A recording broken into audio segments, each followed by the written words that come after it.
again. Hi. We are here for a second episode of Herbalism podcast series. My name is Tanya from Community Well, and I have pleasure to welcome Kit Kaufman with me again, the founder of Clarity Herbals.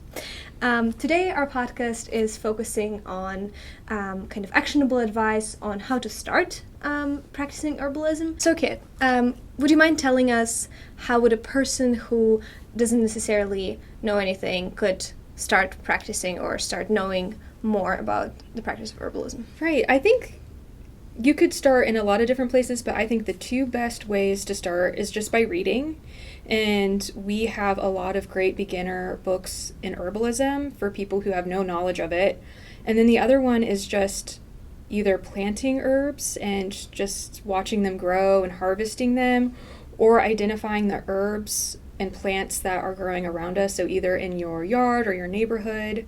That gives you an idea of more confidence in what is growing, more confidence in identifying, and then once you're harvesting and drying these herbs, you can taste them and see how they're affecting you. A couple of books I suggest are, I have three, but I'll lift these two because the third one's kind of heavy. Anything by Rosemary Gladstar is really good. Which one's this? Medicinal Herbs, A Beginner's Guide is great. And so is African American Herbalism by Lucretia Van Dyke. Both of these have formulas of how to make a tincture, how to make a nourishing infusion. They have very small overviews of herbs, specific herbs that would be good for colds and flus or stomach upset or headaches. And then they have actual recipes of tea blends and eye masks and salves and things like that. The only difference between these two is that this is strictly herbalism and this has more of a spiritual side to it. Both are absolutely great, and I don't think you could go wrong with either. And then this is the Healing Garden by Juliette Blankenspore. She's the owner of Chestnut Herb School. And it's just longer. She's focusing more on how to actually grow an herb garden, if that's your cup of tea. But it's the same thing. It has many materia medicas in it, as well as recipes. So I think that's a great place to start so that you can practice as you're reading. And then you can also go out and forage. But between the reading and then growing your own plants, you're going to learn so much. So you mentioned that most of the books have some overviews of the plants and kind of some recipes you can follow. Yes. Do you remember any ones that you started with? Kind of some easy picks? I started with salves a lot. So I would always do the wound healing one. So it would be beeswax salve with calendula and plantain and yarrow. And then if you have a bug bite or a scratch, or you can just put it on the wound. It's also pretty small, so you can carry it with you if you're hiking or just walking around. I started with the salves. I also really loved herbal oils. Those are really easy to make, and it's just combining an herb that you want with olive oil, or you could really do any oil you want, and then just letting it sit for 8 weeks. And then you can put it in salads, you can put it in salves. Nice. What's fun with herbalism is that you can really start anywhere. What I also like about Lucretia's African American Herbalism is that she has more of a focus on actual food recipes for it. So you can she has a recipe on like dandelion drop biscuits, but also you can just harvest dandelion from your yard and then just put it in a salad. You can put it in a smoothie. It can be really as simple as you want. Okay. Yeah. What's super exciting too is that with spring here we have a lot of redbud trees. Do you know what those are? Yeah. And the flowers are edible.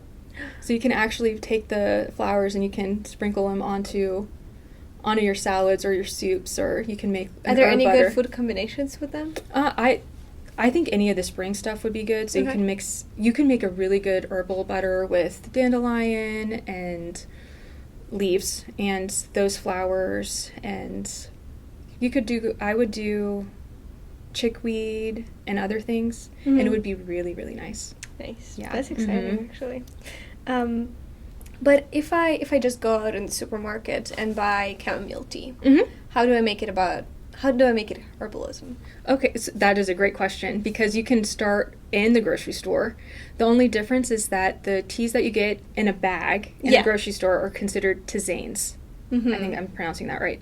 And it's just you're just drinking it for the flavor, but if you want a therapeutic dose of chamomile, you're going to want to put 2 to 3 bags of that chamomile tea to 1 cup of water. To make it more saturated? Yeah, because you wow. want more of with chamomile, you're probably wanting more of the bitter, the alkaloids, and stuff like that. So you're getting more of a therapeutic dose if you get more of it. And in supermarkets, I find it really hard to find loose leaf teas. Yeah, I can't find but it here. Is that something that I should be kind of aiming for? I think loose leaf teas are better. They have more surface area to kind of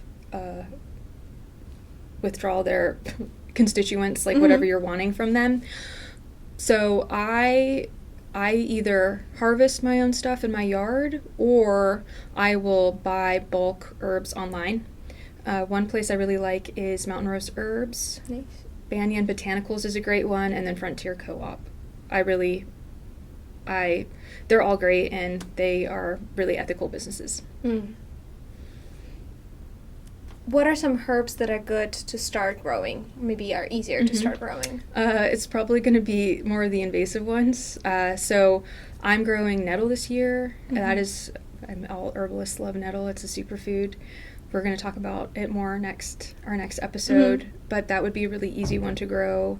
Mint is also a great one to start. And what's another? Let me think. Something super easy. Chamomile also would be easy to grow. And then rosemary. Yeah, I was just thinking about rosemary. Even any of the culinary herbs, those are all medicinal as well. My mom would always grow rosemary on our little balcony, and it was amazing. It smells so she good. would just send me out there and be like, harvest some rosemary for our tea in the evening. I always touch it when I walk because I can smell it on my hand for a while after. It's so nice. No, I love it. Okay. What about some maybe courses or some schools that I can go to or... Yes. So if you find that you're really interested in this and you want to learn more, I think in-person classes are better because you are more hands-on. You're actually making tea with and tincture with an instructor, and it's just you're around people who are also really passionate about what you're learning. So we don't have anything too close to us in Rockbridge County, but we do have Alcraft Healing Ways in Scottsville, which is about an hour and a half away. That's with Susanna Stone. We have Kat Meyer's Sacred Plant Tradition in Charlottesville, but she's really limited with her classes. She is starting a 6-week intro into herbalism in April, I think. So if you don't mind an hour and 15-minute drive, that's not too far. And then there's Green Comfort in Castleton, Virginia. I haven't learned from her, but she has a lot of one-day classes and 6-month classes. So if it's a several months course, do you go several times per week, or is it like really intense and you go every day? No, it just depends on what it is. So I find that the foundation, so the first course a budding herbalist typically takes is a foundations course. And most of what I've seen is it's 1 weekend a month. So you can either, I did mine with Susanna Stone. I was able to camp out on her property, so that made it easier. Charlottesville's not too far to drive there and back to do that with Kat Meyer. And then otherwise, I guess you could spend a night or car camp. But when you go further into it, it's 1 day a week, and it's either through Zoom or it's in person. So it makes it a little bit easier when it's 1 day a week. With full-time work. Yeah, of course. And I guess a lot of this process is try and error, right? So kind of really understanding how my body reacts to the specific herbs. Yes. Yeah, and that's basically what you're doing in all these in-person classes. You're always drinking tea or always going in it blindly and saying, I think it tastes like this. I think it's an aerial part or a root. And you learn so much that way. And you learn to trust yourself and your body and what your body's telling you, which is really, really important in herbalism as a practitioner and as a client. That's cool. There's also online courses, real quick. There's a ton you can choose. There's the Chestnut School with Juliet Blankenspore. There's Herbal Academy. I think they are good, but I just always think it's better to do it in person if you're able. Yeah. And I hope, my hope for Rockbridge is I want to bring something like that here, because it's so hard. Yeah. I'm getting my clinicals right now, and it's 2 hours away. I didn't have a choice. Yeah. You know, so I hope to bring something, 1-day classes, beginner classes, and then more advanced ones here. Yeah, and I'm sure there's quite a lot of interest. I hope so. Yeah. I'm going to test it out. I think I'm going to hopefully start here in a few months and see who's interested and who would come and kind of go from there. That's nice. Mm-hmm. That's awesome. I wish you luck with it. Thank you. Yeah, maybe you can come. Yeah, absolutely. I would love to, actually. One of my favorite things in herbal school, or any time you're in a group of herbalists, is we always blind test teas. And I'm sorry that you're the only person here. Typically there's a group. To be in the spot. But we are going to, and this is a great way for you guys to learn as well. I mean, you will know what it is, but this is kind of how you can build a relationship with the herb and the plant and really get to know it. Okay. So the first is we're going to take this tea, and you're going to cup it like this, and we're going to smell the tea. And what do you smell? I can go first too. Okay. I really feel a lot of herbs. A lot of herbs? Yeah. Like, you think it's strong, or you think there's multiple? I think there are multiple. Okay. I smell grass, personally. Licorice? No? Did you think licorice? Is that what you said? Yeah. There's no licorice in there, but there is. I can smell the sweetness that you're referring to. It's not calendula, no? No, it's not calendula.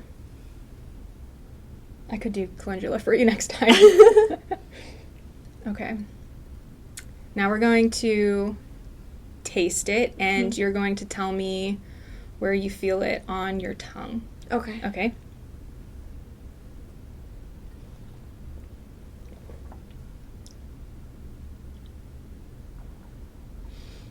I feel it kind of on the sides of my tongue. Yes. Yes, good. Yep, I felt it on the sides too. It's kind of made me salivate a little bit. Yeah. And it's very smooth. And very smooth. That's why I thought it was the licorice as well. Do you think it's cooling, or do you think it's heating? Cooling. Right. Yes, so it is. Okay, and then we're going to take another sip, and you're going to tell me if you feel it go anywhere in your body. Okay. Okay?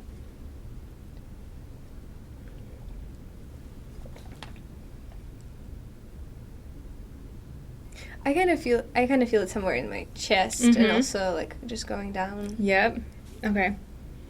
Do you have any ideas? Well, one, do you like it? Do you like the taste? I do. Okay. I do. I really like the taste. It's mild. And just relaxing. It reminds me a little bit of the sleepy time I have back home. Oh, but interesting. I really don't know what sleepy time means. Like, I just know that it's some kind of mix of herbs, but I don't. Yeah, there could be anything in a sleepy time tea. Do you have any other ideas of what it could be before I tell you what it is? I give up. This is so fun. Okay. This is chickweed. Okay. Tea. And it's so fun when you do this. So from it, you said you felt it on the side of your tongues. Yeah. And the side of the tongues is liver and bitter. So it is a little bit bitter. And so it's going to activate, saliva and enzymes and helping you digest food. But chickweed, I picked this one because it's going to start growing. It is a springtime tea, and it is kind of a superfood. So it is really high in minerals and vitamins, and it's really good for the lymphatics, which I felt was interesting that you felt it right here, because we have a lot of lymphs in this part of the body, and it's very cooling. It's also very good for digestion as well. Nice. Yeah. So I don't think I've ever tried it before. Chickweed? Yeah. I don't think it's a particularly popular herb, but it's pretty prolific grower in the spring.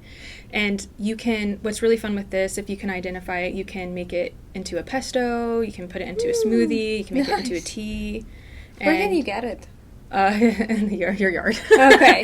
You can also buy it in bulk online, but you can. It grows everywhere, in everyone's yards, along roadways. You grow it, right? I don't have to. It just shows up. It shows. Yeah, it is. It's something it invasive? It's an invasive. Yeah, it is not. I'm pretty sure people traveled. It came from Europe. I can double check, but it's not. It's not from here. Yeah. Mm-hmm. It's good though. Mm-hmm. It is good. I was afraid when I was brewing it. I thought, oh wow, that's really, really, really grassy. So I was afraid. I was afraid I was going to scare you with the amount of grassy taste to it, but it didn't come out really much. And I love bitter teas for some reason. I know that very little people do, but bitter is very important for a human diet, so I like that. It's also very cooling and very moistening as well. So this is good for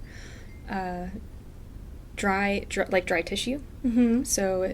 And it's really good. You can put it in a salve as well, and for like eczema or rashes, dry skin, anything like that. So it has a lot of good uses. Is there a proper way to brew it? So what I did is 1 tablespoon of dried herb to 1 cup of boiling water, and then I let that steep for 20 minutes. Wow. And then you just,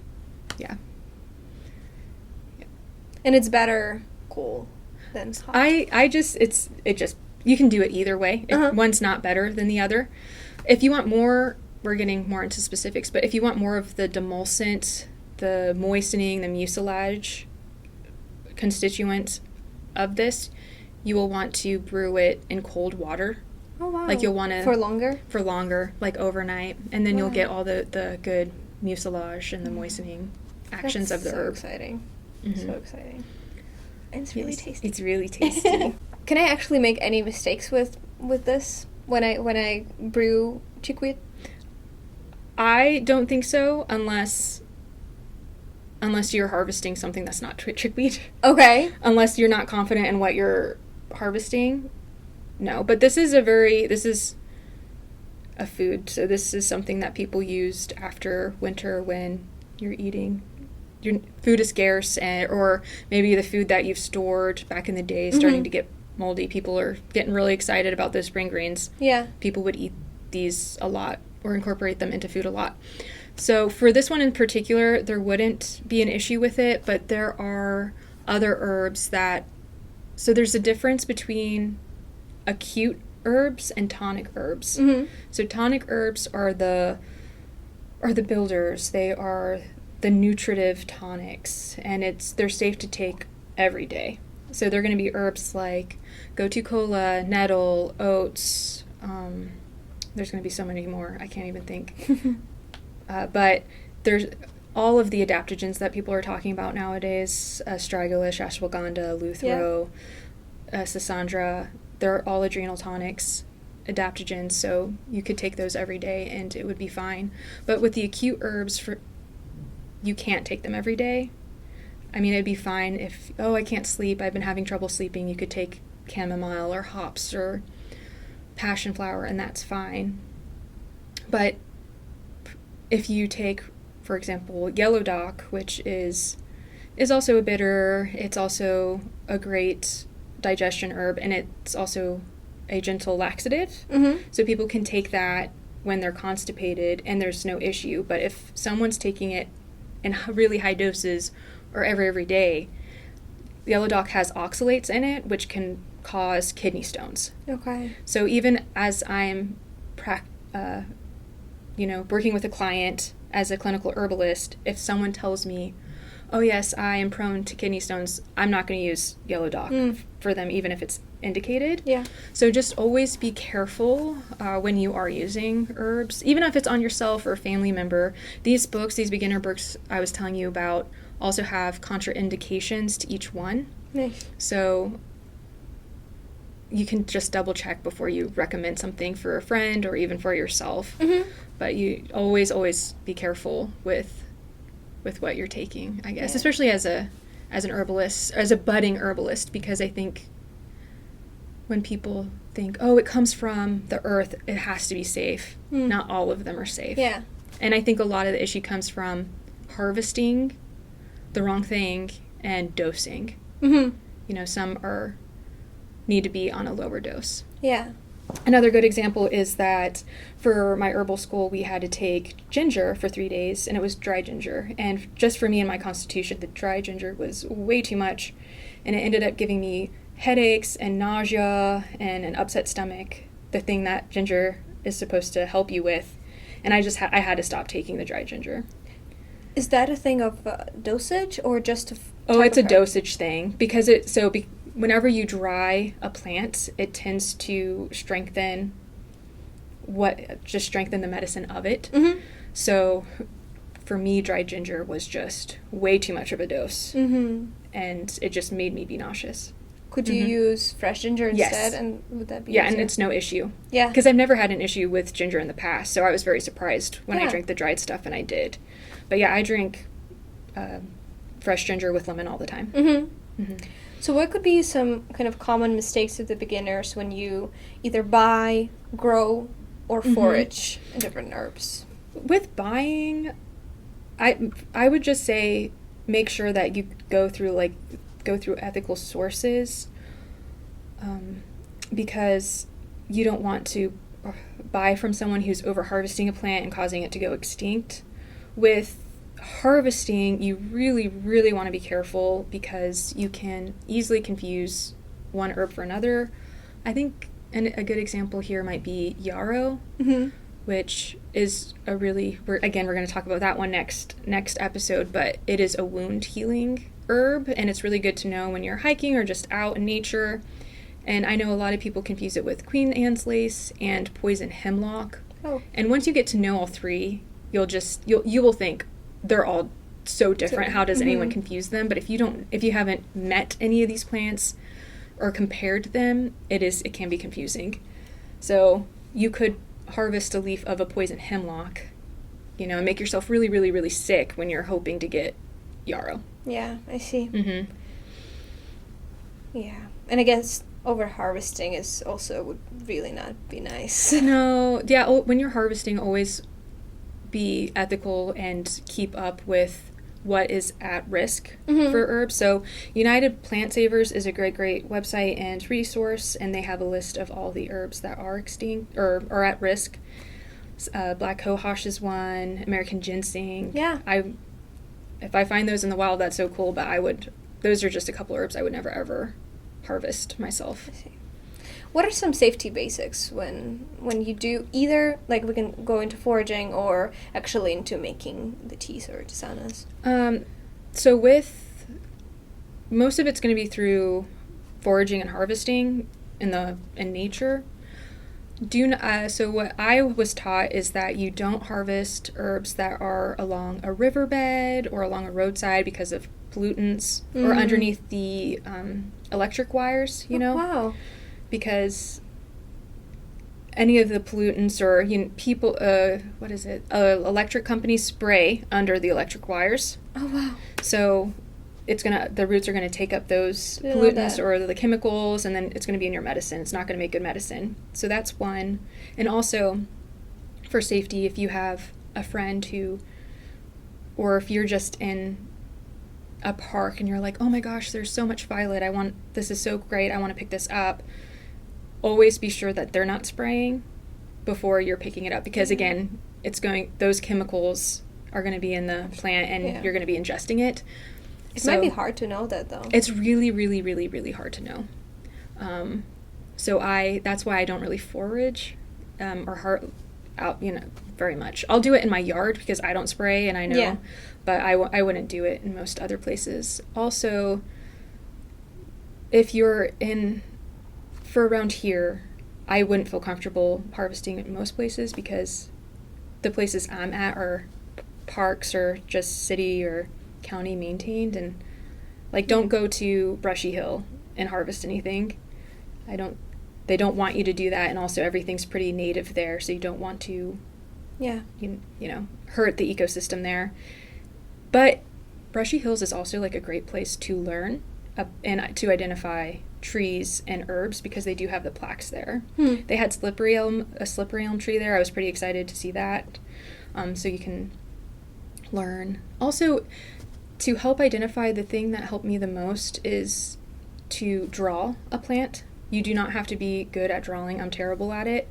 But it really helps you focus on, what does the leaf look like? How is it coming from the stem?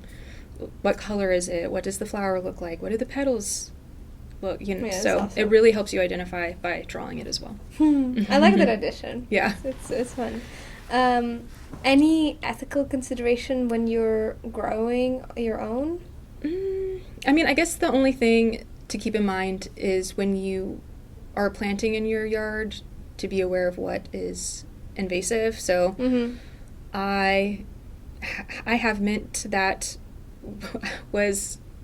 it started growing in my yard because of the power of bird poop. I did not plant it, but I think a bird pooped there, and then all of a sudden I have a bunch of catnip in my yard. It was not introduced by me, and I can't get rid of it. And I'm not too terribly angry because catnip's still very good. Yeah.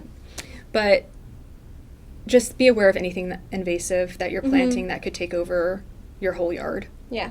So nettle, which is really, really, really good, would also take over your yard. Yeah, for sure. You just have to be on top of harvesting it as it comes up. So kind of to summarize, when you're buying, the ethical consideration would be the sourcing of the herbs. Yes. And then when growing, we discussed the invasive species. When foraging, if those are native or actually endangered. Yes. And then just also to be aware of safety and pollution around. Right. Be aware of safety, pollution, just like where you're taking it. Again, don't take it from roadsides, by riverbanks, somewhere that you think has been sprayed.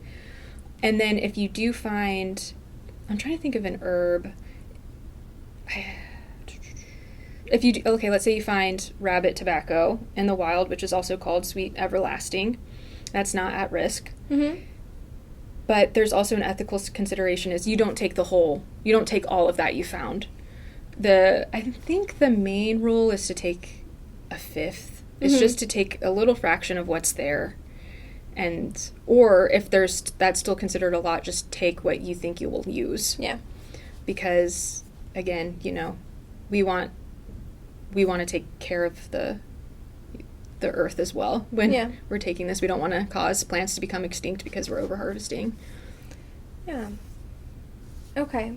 And as for kind of different seasons and different herbs, would you say that you prepare in advance, kind of when some herbs are in season, you harvest them and then they supply you for the whole year? I mean, I assume it's not the case when you're buying your herbs, but for growing or foraging. Right. So you'll want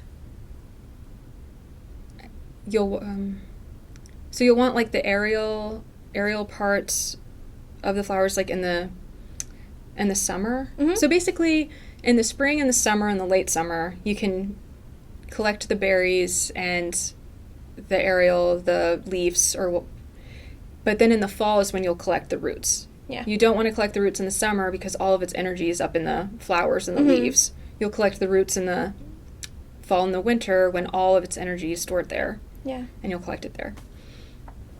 Because I definitely see herbalism as this kind of seasonal practice where nature changes and our needs also change season by season. So kind of what would you say to pay attention to as seasons change? Oh, yeah. So in the spring, and it's also really cool because the earth is growing what we need in those moments. So in the spring, we are getting a lot of the blood builders, the alteratives, the lymphatics, stuff that's going to help us detox just kind of our bodies from the winter, from being inside all day, breathing in stagnant air, musty air, maybe, I mean, historically eating kind of musty food. And those are going to help us help support the liver to detox our blood. And so in the spring, it's eat the spring greens, drink the chickweed and the cleavers and the nettle, and eat a lot of bitter foods, which is the dandelion leaves and the burdock. And sour food, too, is really important in the spring. Yeah. And then in the summer is when you're focusing on the cooling foods and the herbs, so watermelon, berries, apples, the lettuces. Like, this is the time when we're really eating the salads. And we're not eating hot soup, you know. Yeah, sure. We're focusing on keeping our body cool and just moistening and hydrating ourselves, which is why we're also drinking hibiscus tea and lemongrass. Those are very cooling herbs as well. And in the late in autumn, we are focusing just on building our immune system and digging up the roots. So we're going to be eating a lot of roots. We're going to be eating the carrots and the ginger and the potatoes, and making chais are wonderful in the winter because it's very warming. And you can also put warming herbs in there like cardamom, ginger. They're also a bit spicy, Yeah, and they are spicy. It's going to help warm it up, wake up digestion. Because as we're starting to eat, we're going from eating lighter foods in the summer to heavier foods. We're going to need help digesting that. So those carminatives are going to help get things digesting and moving and stuff. What about winter? Winter is it's all about rest, and it's all about nourishing the body. I think nowadays we're just so go when the days are so dark. I mean, even the days are reminding us to rest. To take it easy, to read a book, to sleep more, and just to nourish ourselves. So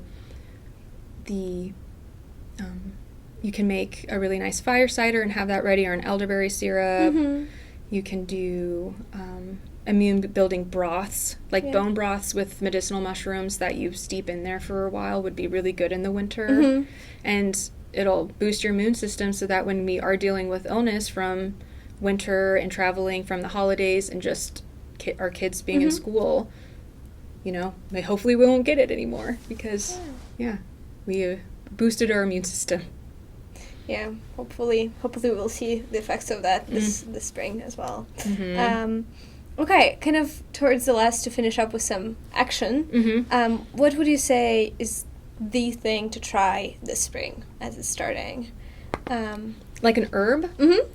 Or some kind of practice. I say dandelion. Dandelion's easy to identify, and every part of the plant is edible. You can even just take the yellow flower, you can just put that in a salad. The leaves are the stronger bitter compared to the root.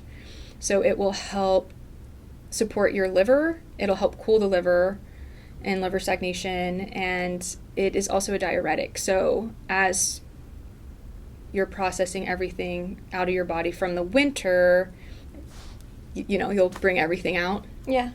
The root also, you can dry that and make it into a decoction. And that's a really good, it's also really, really good for the liver as well. It's not as strong of a bitter as the leaf, but it's really hepatoprotective and very cooling. And that's also nice. But you can't mess up with dandelion, and you can do so much with it. You can put the leaves in a salad. You can put it in a smoothie. The word. My ancestors were actually using a lot of dandelion, even fermenting it.